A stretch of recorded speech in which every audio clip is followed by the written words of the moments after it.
بسم اللہ الرحمن الرحیم الحمد للہ والصلاۃ والسلام علی اہلہما اما بعد فاعوذ باللہ من الشیطان الرجیم بسم اللہ الرحمن الرحیم۔ آج کی گفتگو کا عنوان نبی کریم صلی اللہ علیہ وآلہ وسلم کے معجزات کا ذکر۔ حضرت حبیب یمنی رضی اللہ تعالیٰ عنہ صحابی رسول ہیں۔ اسلام لانے سے قبل آپ یمن میں رہتے تھے تو آپ کو پتہ چلا کہ ایک محمد ہیں جنہوں نے نبوت کا اعلان کیا ہے، تو آپ یمن سے چلے اور مکہ تشریف لائے۔ جب مکہ میں داخل ہوئے تو سب سے پہلے ملاقات ابو لہب وغیرہ لوگوں سے ہو گئی۔ ابو لہب آگے بڑھتا ہے اور آ کر خیر مقدم کرتا ہے، ویلکم کرتا ہے، خوش آمدید کہتا ہے حبیب یمنی کو، اور پہلے پوچھتا ہے کہ آنا کیسے ہوا؟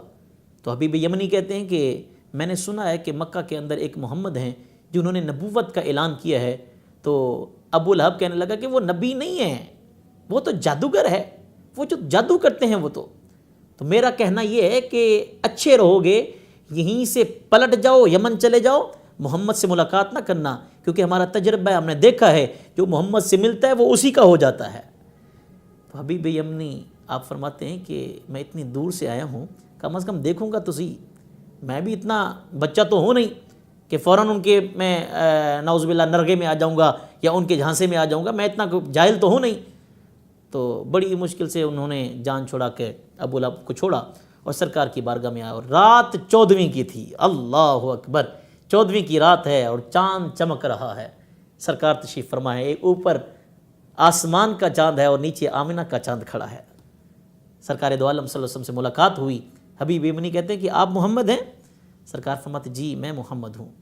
تو حبیب یمنی پہلا جملہ کہتا ہے کہ میں نے سنا ہے کہ آپ جادوگر ہیں، آپ جادو کرتے ہیں، ہمارے آباء و اجداد کا دین ہم سے چھین لیتے ہیں۔ آپ مسکرائے، فرمایا نہیں میں جادوگر نہیں ہوں، میں اللہ کا رسول اور اللہ کا نبی ہوں۔ تو حبیب یمنی چونکہ عالم تھا، اس نے کہا کہ میں نے اپنی کتابوں میں پڑھا ہے کہ جادو کا اثر زمین پر ہوتا ہے، آسمان پر نہیں ہوتا۔ اگر تو آپ جادوگر ہیں تو پھر تو آپ کا اثر جو ہے وہ زمین تک رہتا ہے، اگر آپ نبی ہیں تو پھر یہ جو چاند چمک رہا ہے آپ اسے اشارہ کریں اور اس کے 2 ٹکڑے کر کے دکھائیں، میں آپ کو نبی تسلیم کر لوں گا۔ سرکار اللہ رب العزت جل جلالہ نے بے شمار معجزات سے نوازا تھا۔ سرکار دو عالم صلی اللہ علیہ وآلہ وسلم نے فوراً زمین پر کھڑے ہو کر آسمان کے چاند کی طرف یوں اشارہ کیا، ایک ٹکڑا مشرق کی طرف چلا جاتا ہے اور دوسرا مغرب کی طرف چلا جاتا ہے۔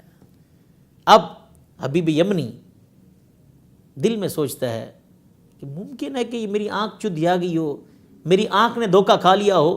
تو پھر عرض کرتا ہے کہ آپ ایسے کریں کہ اس کو ایک کر کے دکھائیں، یہ جو 2 ٹکڑے کیے ہیں چاند کے، اس کو ایک کر کے دکھائیں۔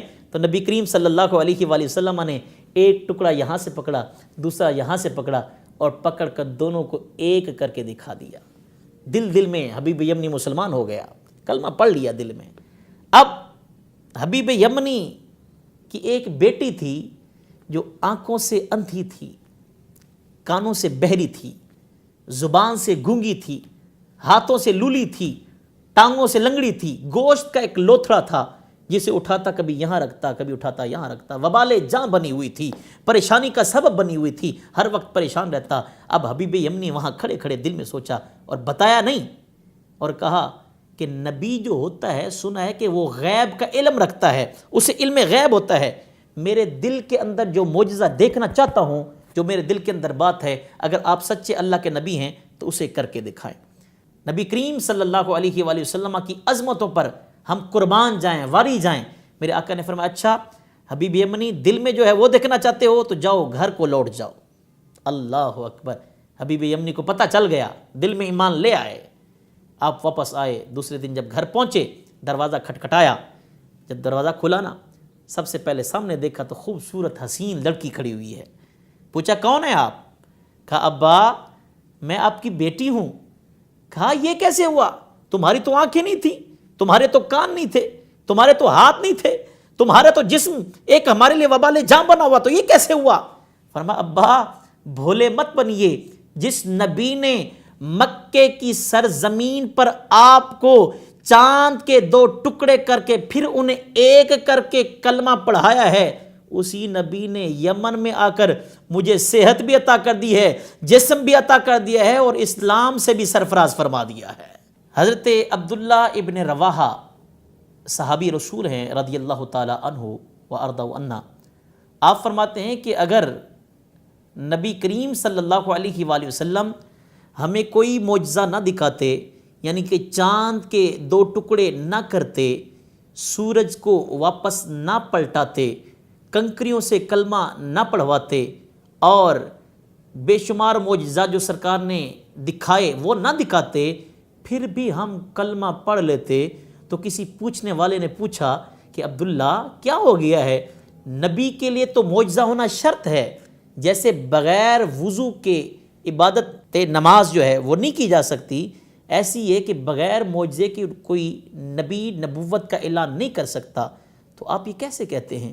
تو آپ نے بڑا خوبصورت جواب دیا، فرمایا بات تمہاری ٹھیک ہے، نبی کے لیے معجزہ ہونا لازمی ہے، شرط ہے، ضروری ہے، لیکن جو میرا ذہن ہے، جو میری عقل ہے، جو میری دانش ہے، جو میری سوچ ہے، وہ یہ کہتی ہے کہ اللہ نے حضرت محمد مصطفیٰ صلی اللہ علیہ وآلہ وسلم کو چہرہ ہی اتنا حسین دیا ہے کہ ایسا حسین چہرہ کسی جھوٹے نبی کا ہو ہی نہیں سکتا۔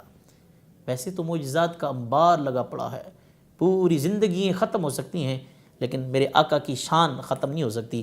سامعین محترم، بے شمار معجزات میرے آقا صلی اللہ علیہ وسلم کو عطا کیے گئے، کسی نبی کو 1 معجزہ، کسی کو 2 معجزے، کسی کو 3 معجزے، حد 24 معجزات تک جہاں تک میری رسائی ہے انبیاء کو دیے گئے، لیکن واحد محمد مصطفیٰ ہیں، آمینہ کے لال ہیں، زہرا کے بابا ہیں، حسنین کے نانا ہیں، جنہیں اللہ رب العزت جل جلالہ نے سر کے بالوں سے لے کر پاؤں کے مقدس ناخنوں تک ہر ایک عضو کو معجزہ بنا کر عطا فرمایا ہے۔ آپ کا بال دیکھیں تو معجزہ، آپ کی پیشانی دیکھیں تو معجزہ، آنکھ دیکھیں تو معجزہ، لبہائے مقدس دیکھیں تو معجزہ، کال مبارک دیکھیں تو معجزہ، داڑھی مبارک دیکھیں تو معجزہ، سینہ دیکھیں تو معجزہ، میرے آقا کے ہاتھ دیکھیں تو معجزہ، میرے آقا کے بازو دیکھیں تو معجزہ، آقا کی انگلی دیکھیں تو معجزہ، مقدس ناخن دیکھیں تو معجزہ۔ المختصر کتنے معجزات بیان کروں؟ میرے اعلیٰ حضرت الشاہ امام احمد رضا خان کشتہ عشق رسول مجدد دین و ملت، آپ نے کمال کر دیا، فرمایا کتنے معجزے بیان کرو گے؟ سنو، معجزے انبیاء کو خدا نے دیے اور معجزہ بن کے آیا ہمارا نبی، والسلام مع الاحترام۔